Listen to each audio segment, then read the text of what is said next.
நீங்க இயேசுவை ஃபாலோ பண்ணாலே போதுங்க. ஏன்னா அவரை பின்பற்றினா போதும், அவரை ஃபாலோ செய்தாலே போதும், உங்க வாழ்க்கை செழிச்சிரும்.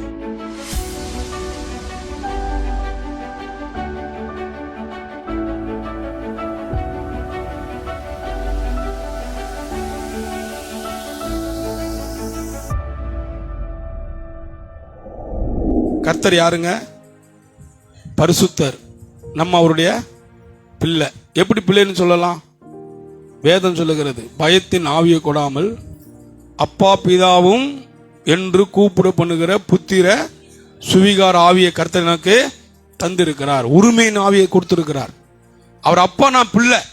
சொல்லுங்க, அவர் அப்பா, நான் பிள்ளை.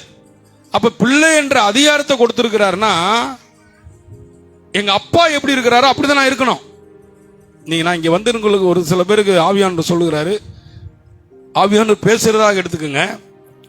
நீங்க இந்த உலகத்தில் நல்லா வாழணும், நல்லா இருக்கணும்னா இயேசுநாதரை பார்த்து கற்றுக்கொள்ளுங்க. ஹலோ, அந்த 3-4 அதிகாரத்தை படிங்க.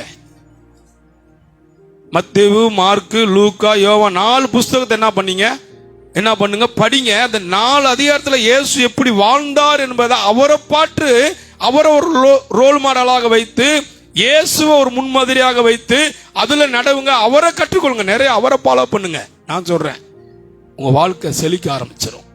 கரங்களை தட்டுவோம். நீங்க இயேசுவை ஃபாலோ பண்ணாலே போதுங்க. ஏன்னா அவர் இடத்துல, இயேசுவின் இடத்துல வஞ்சனை இருக்காது, இயேசுவின் இடத்துல பாரபட்சம் இருக்காது, இயேசுவின் இடத்துல என்ன இருக்காது, அன்பு குறைவா இருக்காது, இயேசுவின் இடத்துல ஏற்றத்தாழ்வுகள் இருக்காது, இயேசுவின் இடத்துல எல்லாமே பாருங்க, எல்லாமே ஒரு அற்புதம். அதனால அவரை கற்றுக்கொள்ளுங்க, அவரை பின்பற்றினா போதும், அவரை ஃபாலோ செய்தாலே போதும், உங்க வாழ்க்கை செழிச்சிரும், செழிப்பா வாழ்ந்துருவீங்க.